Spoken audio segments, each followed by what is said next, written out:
What does it mean to get comfortable being uncomfortable? Recently, I went to a yoga class and they told me to find the discomfort, right? I just paid for a class where they told me to find the discomfort. So when we do things that are difficult, that are out of sight of our comfort zone of things that we normally do, we are in a growth mode. If you walk or ride your bike until your legs or feet start to hurt, that means you're getting stronger and you can usually ride your bike further the next time as you get stronger.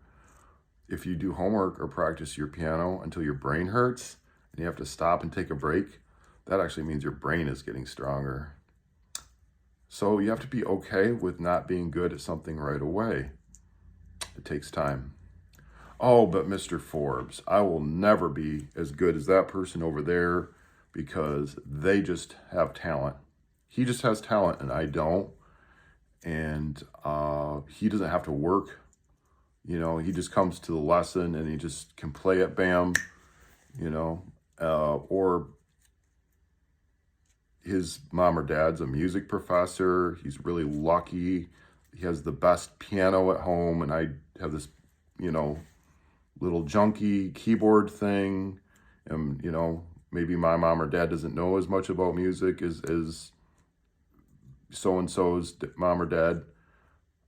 Well, I'm here to tell you that yes, there's a such thing as talent, there's a such thing as luck, but hard work is what will most consistently get you the results that will most consistently move you toward your dreams and goals. Okay? So let's talk about those things a minute though. Talent. What is talent? So some people are just naturally inclined towards something, right? This is funny. I have a tomato plant on my back patio, and for a while it was growing and then it stopped because I didn't take care of it. I let it go. I didn't give it the right environment. I didn't use the right fertilizer, or I didn't water it. I did something wrong and it stopped growing and it died. And I keep that tomato plant as a reminder. I keep that dead tomato plant on my patio to remind myself that talent is like that tomato plant. So you could have all the potential in the world to have the best tomatoes, right? This plant could have been giving me tons of great tomatoes, but because I didn't take care of it, it produces nothing. And talent is the same way. Okay, you can be very talented. I had a friend in high school who got straight A's, didn't hardly have to work at all. Okay, I did not get straight A's. I took harder classes than he did. And when we got to college, all of a sudden things flipped, where I was getting better grades than he was. And he just didn't like the fact that he had to work to make grades happen. And eventually he just got distracted and discouraged and dropped out of college altogether. Okay? So it's not always who has more talent, is it? No, not at all. So just because your brother or sister gets it faster than you do doesn't mean that you can't be as good.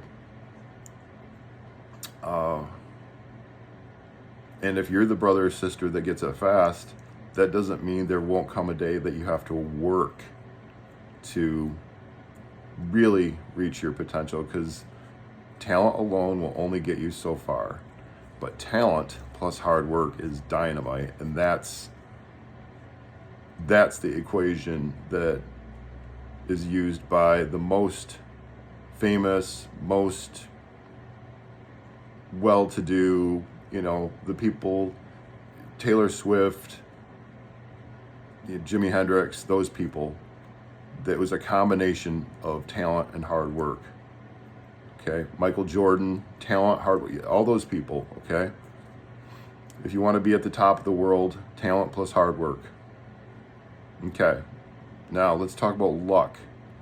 Is there such thing as luck? Well, yeah, there is.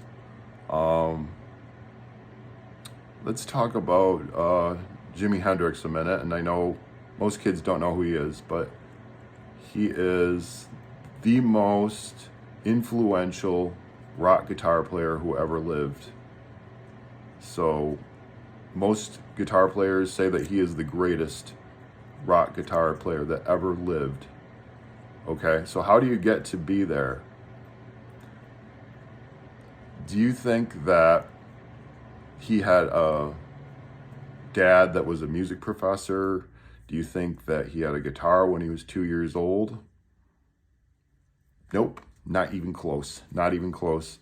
So his dad didn't know a single thing about music and scolded him for playing left-handed. In fact, he beat on him for playing left-handed. So in other words, it takes two hands to play a guitar, right? You strum with this and do, so he just would do it back. He would want to do it like this because he was left-handed, and his, dad would beat him upside the head. Told Jimmy, oh, well, you should try to do something useful like gardening. So, not a lot of help. His mother was an alcoholic who came and went. His siblings got taken away one by one. So terrible childhood.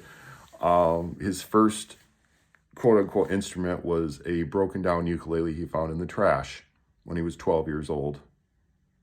And then he figures out, oh, if I turn this knob here, then I can make music with it. I can tighten that string and I can actually figure out how to make music with it. So that's how little he knew. That's how little he knew about music when he was 12 years old. Can you imagine? And then finally, maybe his aunt buys him a guitar or something. In his second band, like this, he got an electric guitar. The thing got stolen. Can you imagine, like, you're dirt poor and your only instrument gets stolen? But he didn't give up. He did not give up. So obviously he had a great deal of talent, but how do you go from absolutely nothing to being, by his late 20s, an extraordinary talent that 50, 60 years later, people are still saying he was the best? How do you go from that to that? Well, hard work. Yes, talent, but hard work also. So Jimmy would not leave his house without his guitar. He would not go anywhere without his guitar. He would not even put it in the case.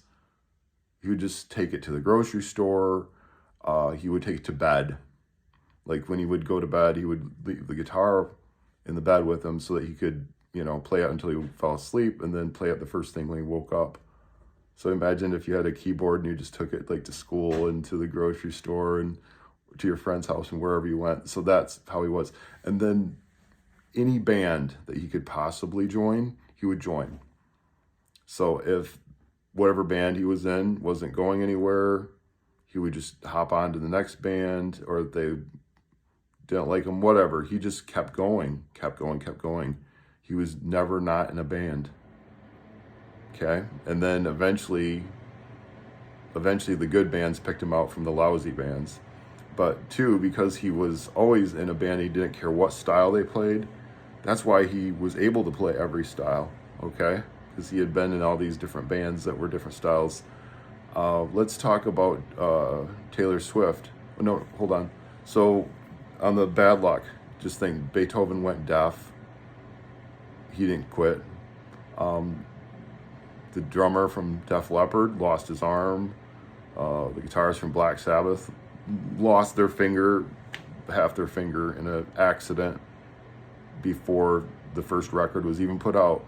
So hard work overcomes bad luck. Remember that. Hard work overcomes bad luck. And you will have bad luck at some point, but you just got to keep trucking. Okay, what if you have good luck? Okay, so Taylor Swift was 14 years old when her dad's job got transferred to Nashville, Tennessee. That was a godsend because she wanted to be a country music star. Now, her parents were very supportive, and they took her when she was 11 to these different record companies, and they all rejected her. Imagine if Taylor Swift would have given up after getting all these rejections. Do you know what she did instead of giving up? So she did these cover songs, and the record companies didn't like them.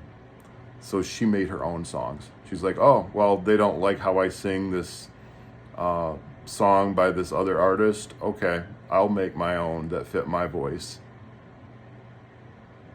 So just imagine if her dad had gotten that job transfer when she was 14 and she said, oh no, I'm good, Dad. I think I'm over the whole music thing. Can you imagine that? It would almost be like throwing away a winning lottery ticket, right? And did you know that the majority of people that win the lottery are broke in 3 years?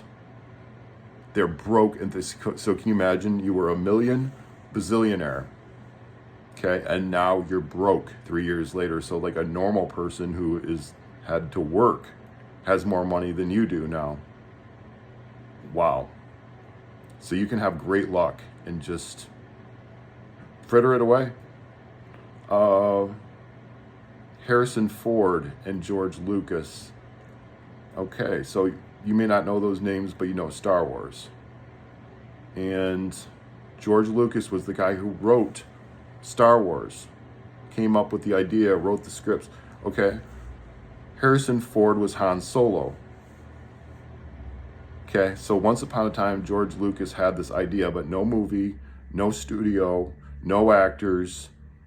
And gosh, I just can't find the right actors and but I've got this idea.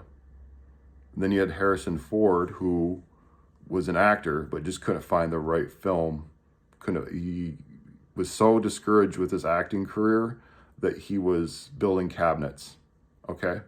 And George Lucas needed some cabinets built for his house, and he happened to meet Harrison Ford. Can you imagine if one of those guys had given up on their dream, and if Harrison Ford had just simply built the cabinets and left, and there would be no Star Wars today? So just think about, for a minute, how lucky that was that they met each other so accidentally like that. And think about how lucky that was, but they could have completely thrown away that good luck. Okay? Can I tell you something? I had Tesla stock, and okay, so the young kids may not know what a stock is. Imagine instead it was like a baseball card, right? Okay, so imagine you have this friend that says, boy, your Tesla stock or your baseball stock, your card, nothing's ever going to happen with that. You know, you might as well just get rid of it.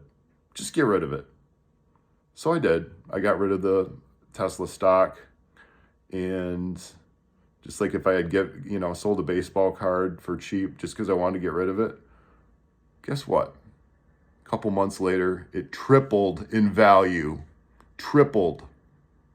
Like, I felt like such a fool. You know why? Because I listened to my friend that was a Debbie Downer. He was a pessimist. And nothing's ever going to happen with that. So you can listen to people like that. They're going to say, oh, nothing's ever going to happen with your piano. Or, if you want to be a scientist, well, you're not good enough. Nothing's going to happen with that. There's no money in that. You can listen to Debbie Downers of the world, okay? Or you can just keep on trucking if you have a dream and you believe in it, okay? So remember that. Yes, bad luck, it'll happen. You'll have a day where your dog died and you got to perform the same day, or your sister or your brother lost your book, okay? And maybe something bad happened, right? And it kind of offset things. You just got to keep going, okay? And if you have good luck, let's say that you have 4 snow days in a row, but then you come to your piano lesson and you didn't practice for 7 days. Don't let that happen. Don't. You know, if you get 4 days that you didn't expect to have off, that's great luck.